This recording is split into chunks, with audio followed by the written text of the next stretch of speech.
Ito nga ang breakdown ng naging Lakers debut ni Luka Doncic at kung paano niya nga binago ang Lakers offense.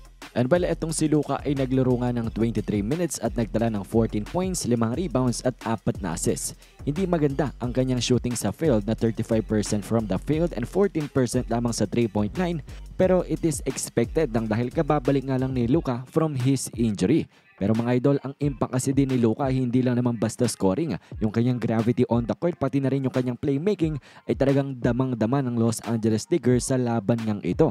At sama mo pa ng isang LeBron James, abay talaga nga namang makikinabang ang lahat ng kanilang mga kakampi.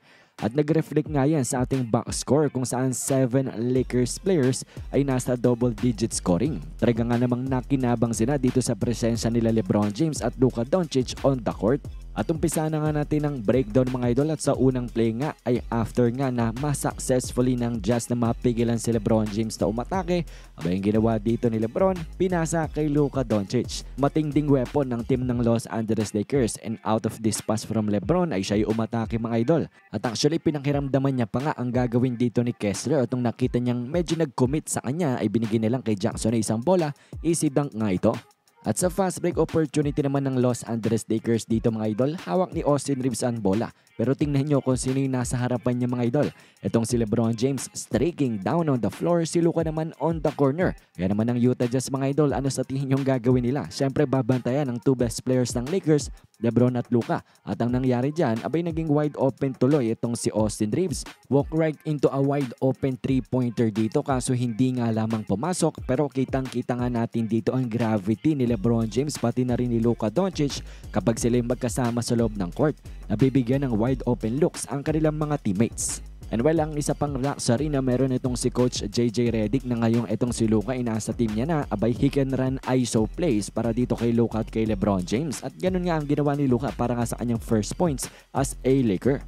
At sa set play nga ng Los Angeles Lakers dito mga idol ay makakatanggap itong si Luka Doncic ng stagger screen. Double screen nga yan tapos itong si LeBron James ay makaka-receive naman ng back screen. Mula dito kay Austin Reeves, perfect lob play sana. Kaso nagkakapaan pa nga si Luka at LeBron at ito yung nagresulta nga ng out of bounds ng bola mula kay Luka.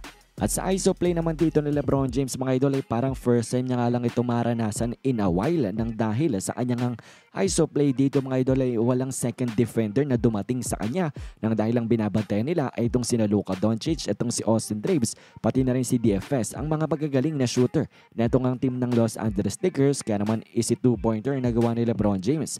And actually on back-to-back plays ganyan ang naranasan ni LeBron. Wala nga second defender nang dahil nga ayaw nilang iwan itong si Luka pati na rin si Austin Reeves na great 3-point shooters. At sa magandang slip screen naman neto ni Rui mga idol for Luka Doncic ay magandang play na sanang nagawa nila dito. Sana'y umangat na lang itong si Rui. One hand dunk na sana ito kaso pinasa niya dito kay DFS at nabalik nga dito kay Luka Doncic ang bola. At ang ginawa niya dito ay inatake niya lang ang Jazz defense. And actually very patient itong si Luka Doncic dito kung saan at the last moment niya nga ipinasa ang bola. At ang maganda dyan ay no look pass ang kanyang ginawa. Nakatingin kay Austin Reeves kaya akala ng Jazz player kay Austin mapupunta, pero kay Rui talaga hindi lang nakapitalize at namintis nga ito. Pero sa sumunod na possession ay gano'n na naman ang nangyari. Pero this time itong si Rui Hachimura ay naipasok na ang pasa ni Luka sa kanya, 3-pointer nga yan. And then look at this pass mga idol mula nga kay Luka Doncic. Nakita niyang biglang nag-overhelp itong ang Jazz defense at tutulog-tulog in the paint. What a bullet pass niya para kay DFS at nagresulta nga itong magandang pasa ni Luka sa 2 points para dito kay Rui. At sa play namang ito mga idol ay makikita natin ang halimbawa ng advantage creation na kayang-kayang gawin ni Luka Doncic kahit wala siyang ginagawa mga idol. At makikita nga natin dito sa slip screen neto ni DFS. Kumbaga fake screen mga idol at makikita nyo si John Collins dyan. Actually malayo na sa kanya si DFS pero masyado nga siyang nag-aalala para kay Luka Doncic kaya naman hindi niya agad ito pinuntahan at nung pupuntahan niya na ito ay may advantage na ito nga si Dorian Finney-Smith at kanyang inatake lang ito at nagresulta nga ito ng another 2 points para nga sa LA Lakers. At yan ay all credits para kay Luka Doncic at sa kanyang gravity on the court. At ang isa nga sa mga exciting plays ng Lakers laban sa Jazz mga idol ay itong ang pasa ni Luka Doncic kay LeBron James on the break na nagresulta nga yan ng easy layup. At talagang hindi na lang si LeBron James ang may kayang gawin ito sa Lakers team. Abay nandito na rin itong si Doncic. And then sa pick and roll ni Luka pati na rin ni Jackson Hayes, abay what a find mula nga dito kay Doncic kay Rui Hachimura. And actually, naka-look away nga itong si Luka para nga hindi malaman ni John Collins na sa kanya ipapasa. At grabing pasa nga kanyang ginawa dito at hindi nga agad na handle yan ni Rui Hachimura. Sayang nga, assist nga sana.